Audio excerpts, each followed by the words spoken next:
What's up, bro dogs, brodettes? This is Zach here at JTech, and today I'm going to be showing you how to test your fuel system. Alright, the first thing I'm going to show you is that we're using a 2008 Chevrolet HHR, and I'm just going to show you the fuel pump diagram. And here's my key. The blue is a load, green is power, and orange is the ground. So first I'm going to start off over here with the fuel pump. And as you can see, it's grounded under the right tail light or stop light. And this green wire is the power. And if you follow it up, it leads to this fuel pump relay, which is in the underhood fuse box. And as you can see, the fuel pump has its own fuse. And on the coil side, it's grounded on the left front of the shock tower. And the power for that relay comes from the ECU. So whenever you turn on your vehicle, the ECU will send a signal to your relay, turn your relay on, and then that will activate your fuel pump. I forgot to add that there's different settings for the fuel pump. For example, when your key is on but the engine is off, then you're gonna hear humming coming from the back of your vehicle, which is usually where your fuel pump is located. And it's just gonna hum for a couple seconds and then stop. But if you have, say, the key off and the engine off, then you won't hear anything at all, and there'll be no power going to the fuel pump. But if you have the key on and the engine running, it's gonna send full power to the fuel pump constantly, so the pump works the entire time. You won't hear humming. It'll just go straight into work and sending fuel to your engine.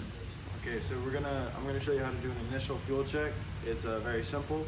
All you do is you turn your key to the on position, but don't crank over your engine.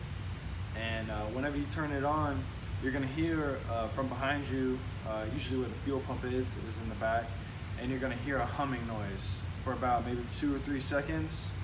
And if you hear that, then you know you're getting power to your fuel pump. But if you don't hear that, then you have an issue with power in the fuel pump. Okay, so the next step that I'm going to show you guys is how to test the relay. And first I'm just going to show you where this relay is located and how to find it. So you just take off the fuse box cover, which I have right here. And you're just going to want to look at the labels and find the fuel pump, which is number 19. Now look at your diagram, make sure you match it up so it looks the same. And the relay is right here. All you gotta do is pull it out, and we're gonna take it to the bench, and I'm gonna show you how to test this. Okay, so on this relay, the coil is pin 85 and 86, which it's these two across. And I'm just gonna show you how to test that. We just have a battery out here, and we got some wires, and I'm gonna hook it up to pin 85, which is the ground according to our diagram. And then we're gonna hook up pin 86 to the positive, and you will hear a click whenever you touch the positive side of the battery. I'm not sure if you can hear it, but it's a very loud click. So that is just how you test your relay. Okay, I'm going to show you how to make sure that you're putting your relay in the correct position, because it's easy to mix up to either put it like in this way or the opposite way, but you want to make sure you're putting it the right way. And the right way is that pin 86 has power going to it constantly, so there will be power only on one pin. And easy way to test that, hook up your test light to a common ground, which is labeled right there. And now we're just gonna test them all, and we're gonna see which one lights it up. And whichever one lights up, that's gonna be where your pin 86 goes. So just make sure you got it the right way, and that's all to it. So I'm gonna show you how to do a voltage drop on your relay. Now if you come over here, I have a special adapter for the relay so we can test it while it's running. Now we're gonna test pin 30 and 50, and those pins should use battery voltage. In this case, this battery has about 14 volts because we've had it on the charger. Now as you pick it up on these sides, as you can see, working at a 14 volts, which is how much is in the battery at the moment, and it should be battery voltage. Now I'm going to test the coil, which is 85 and 86, and this reading should have close to nothing. Now it will have a little bit of reading, but as you can see, it's 0.866. It's not even a full volt, so that means that your coil is using all of your power. Alright, so now we're going to check the fuel pump, which I have it isolated over here with a bunch of unanimous parts. But as you can see, I have these little connectors hooked up to two of the pins, connected to a digital multimeter, and we're going to put it on ohms. And what this is going to test is to see if this is working properly with the power. So all I'm going to do is lift up this lifter, and as I lift it up, the volts should drop, and then the ohms should drop. As you can see, the higher I go, the lower they get. That's how you know you have a good fuel pump, and now your floater and lifter is working properly. Okay, so now we're going to test the fuel pump and this Honda Accord. Now I have the wiring diagram right here, and as you can see, the power wire will be pink and the ground will be black. And now we're going to test this with a test light. And here's the fuel pump harness. The fuel pump's right there. And we're going to use a test light hooked up to a ground.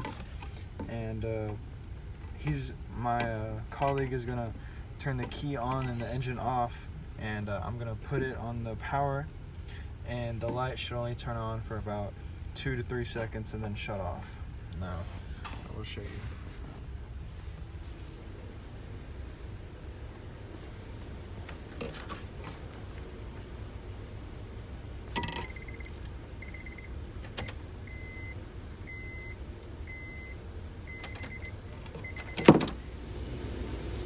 Okay, so now we're going to test the fuel pressure, and in order to do that, you need to find your fuel rail, which is right here.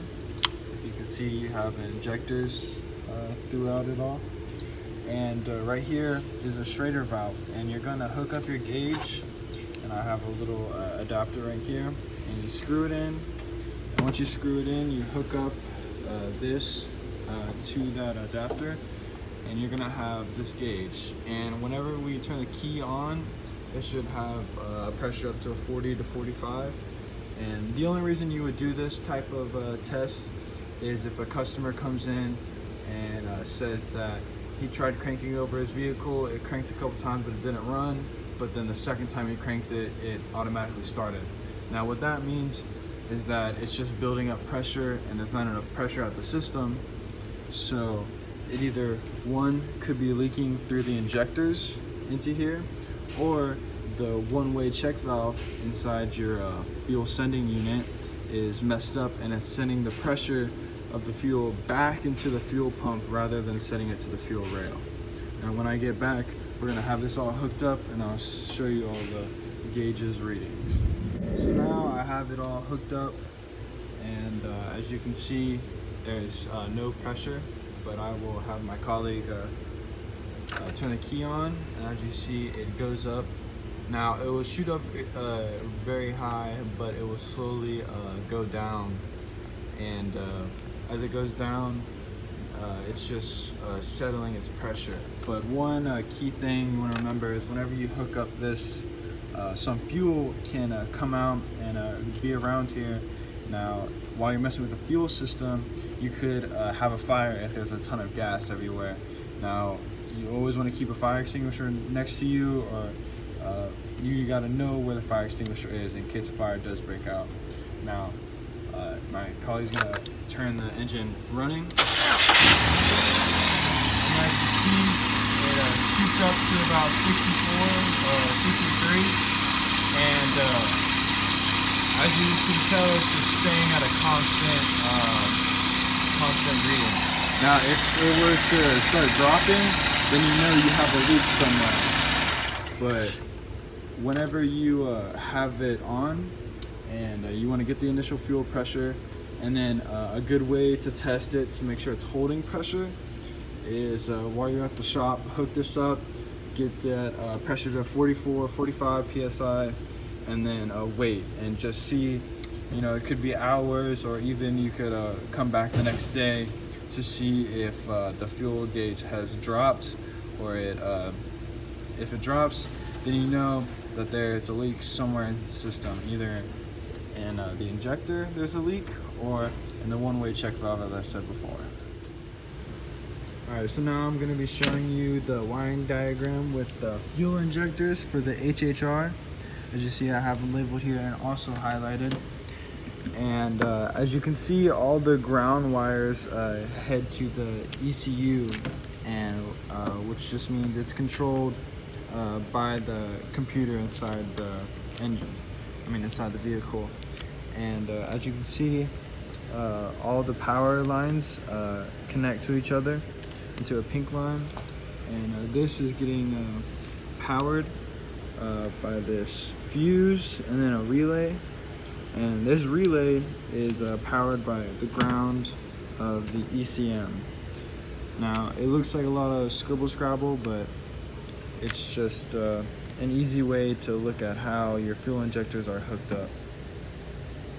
Okay, so now we're gonna test the fuel injectors with this. Now, what this is, it's to listen to the injector to make sure that it's working and it's on while the car is running. I'm not gonna do it and show you guys because you won't be able to hear it, but all you do is just hook this up to your ears, and you wanna put this little slit on the fuel injector.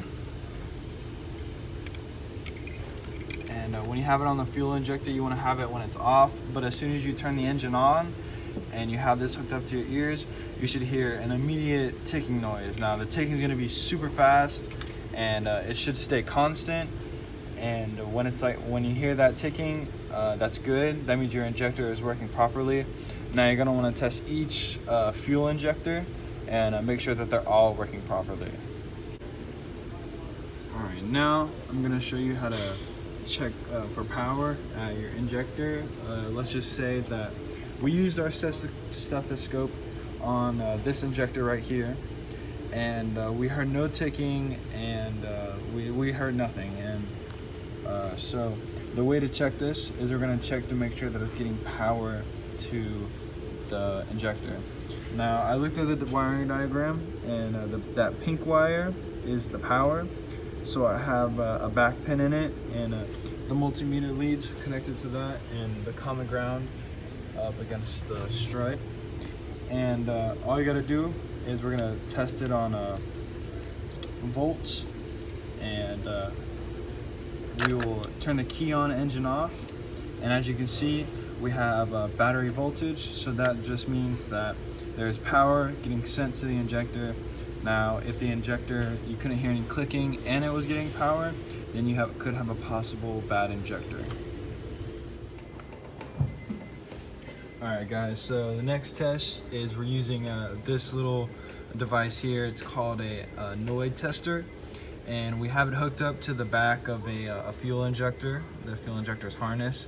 And what we're testing is to see if the ground part of this harness is working correctly.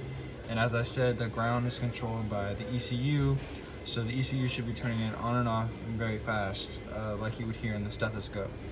So, as you can see, we have it running, and it's clicking very fast, so now we know that the ground side of this is good. So you want to do this for each injector to make sure that they all work properly. Now, if you were to have a steady light or no light, then you would have an issue, and that would call for further diagnosing. Okay, so now we're gonna test the fuel injector by itself. Now, I disconnected the harness, and I put these little like adapters to put them inside the pin, so I would have so I can show you guys me doing this at the same time. Now, all we're gonna do is have it hooked up. You don't need the engine on or anything like that. All you gotta do is just go to your ohms, and you should have an ohm reading. Now, as you can see, we have one. Now, if we didn't have one, then there will be something wrong internally inside the fuel injector. Okay, so now we're gonna do a power balance test, and we have this hooked up to our injector, and we have our fuel pressure gauge hooked up right here to the fuel line. And all we're gonna do is that before you do this, you're gonna wanna drain all the fuel out of your engine, so disconnect the fuel pump and run it so it turns off itself. And then he's gonna turn it on and off. Like, you're gonna turn it on, then off, wait 10 seconds, and do that 2 more times. And then this third time around, you're just gonna leave the key on. And then when he leaves the key on, you're gonna have your 55 or 53 pressure. And then I'm just gonna press this, and you're gonna watch it drop. And then that's your reading. So the reason for a power balance test is, let's say your engine is running rough, then you want to hook this up as I showed you before on a different vehicle, and you're going to want to test each cylinder individually. Now they all should do the clicking motion and go down to about 22, 23 psi.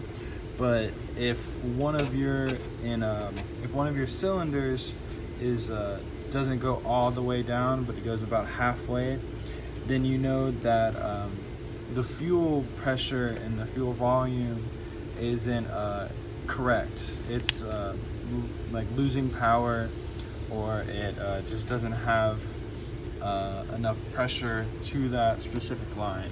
So then you would do a further diagnosis, and that is the reason for a power balance test.